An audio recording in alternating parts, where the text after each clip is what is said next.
当我们说一个球员的天赋被浪费了，到底是什么意思呢？比方说，大家还记得 Kevin Love 在加盟骑士队之前在灰狼队的日子吗？在灰狼队，他的数据堪称超级巨星级别，却没有打过一场季后赛。到了骑士队 ，Love 的才华才真正得到了展示。Tracy McGrady 也是如此，他的个人实力毋庸置疑，但他却从未突破季后赛首轮，唯一一次还是在他的最后一年，而那时他只是马刺队的板凳球员而已。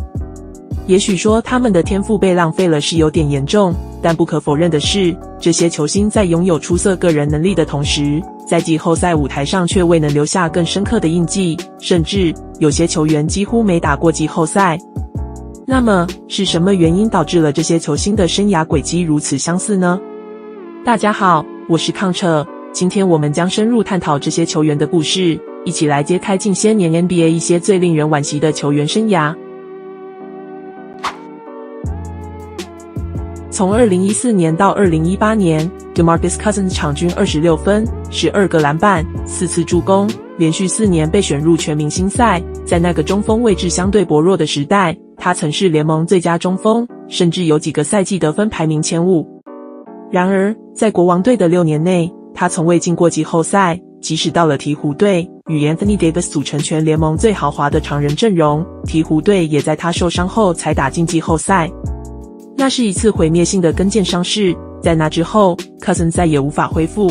然而，在国王队的那些年，他并非毫无责任。早年间 ，Cousins 有严重的态度问题，防守懒散，还常常因为与裁判争执而不回防，情绪经常失控，技术犯规和被驱逐出场次数也是联盟领先，这不是什么值得骄傲的数据。他的天赋毋庸置疑，但头脑不行。老实说，我认为 Cousins 浪费了很多天赋，即使在巅峰期，他也没有充分利用自己的身材优势。在那个小球盛行的时代，他这样的体型和技术应该有很大的优势，但他过度依赖跳投，3分命中率只有 35%， 除了情绪问题，这是他第2大问题。即使在有明显错位优势的情况下，他仍经常选择投3分。直到2019年季后赛 ，Cousins 才首次亮相，但那是在跟腱伤势之后，已经不是原来的他了。12个赛季里 ，Cousins 只打了20场季后赛，而且是在巅峰期过后。Cousins 不仅是2010年代最浪费职业生涯的球员，也是天赋最被浪费的球员。他拥有惊人的技能包，本应统治联盟，像字母哥或 Embiid 那样，可惜这从未发生。先让我们看看2组数据，这是2名球员从2020年到2023年的数据，你能猜出是谁吗？第一个是 Jaylen Brown， 第二个是 Zach LaVine。2人有着差不多的数据， Brown 受到大家爱戴，名声大噪，而 LaVine 却在拥有出色的个人表现后渐渐被人淡忘，无数次砍下40-50分，却缺乏真正的舞台。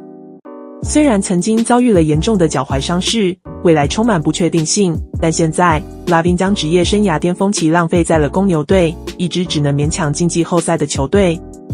10年 NBA 生涯里 ，LaVine 仅出战过4场季后赛，那还是2022年对阵字母哥的公鹿队，完全一边倒，没人赌公牛赢。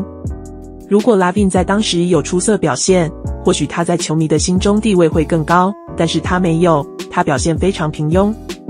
他的队友 DeMar DeRozan 早年在暴龙队有着深厚的季后赛经验， LaVine 从来没有这种体验。大家从未质疑过 LaVine 能否承受压力，因为他几乎没有面对过压力。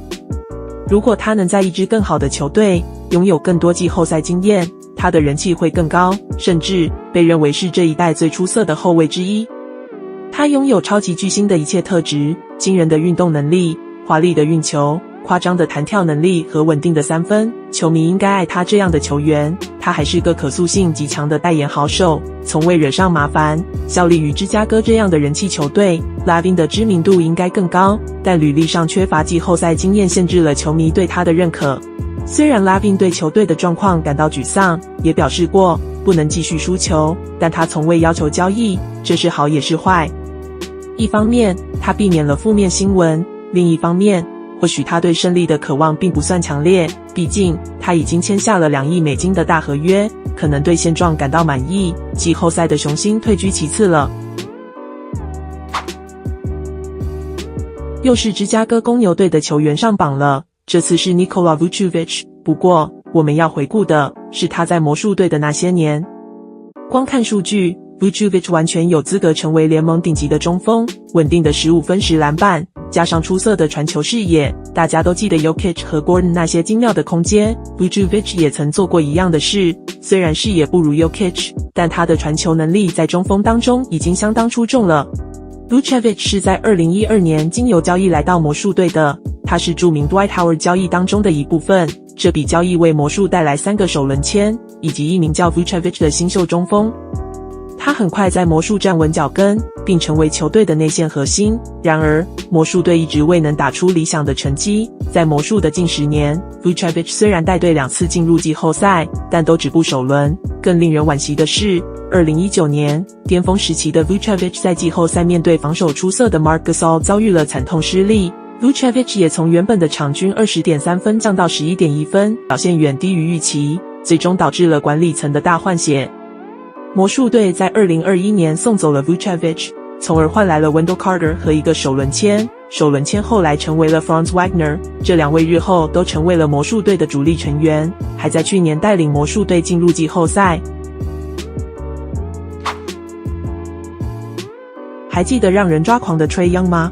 或许只是我抓狂，但每个尼克球迷一定都曾对他充满怨气。然而，几年过去，联盟对他的关注似乎越来越少，取而代之的是更多负面新闻。虽然鲜少再见他登上头条，但 Trae Young 依然是联盟顶尖的控球后卫之一。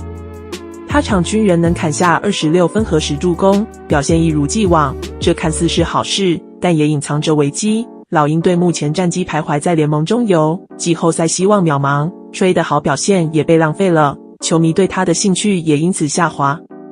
回顾2021年季后赛 ，Trae 在对阵尼克和76人的比赛中表现出色，曾被球迷视为下一个 Stephen Curry。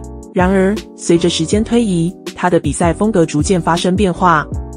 那个投进超远3分的185公分控球后卫，不再像以往那样令人兴奋。虽然他的传球和运球技术依然出色，但 Trae 的最大魅力一直是他的3分球。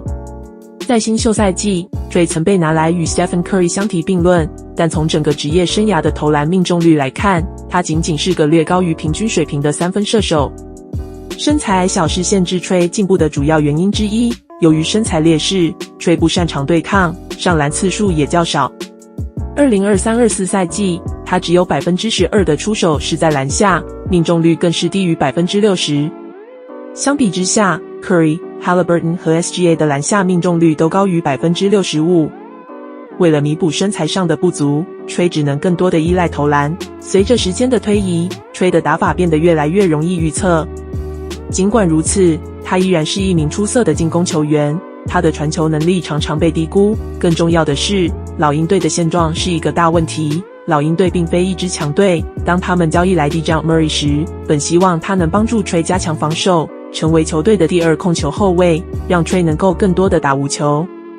然而，两人的角色似乎有些重叠。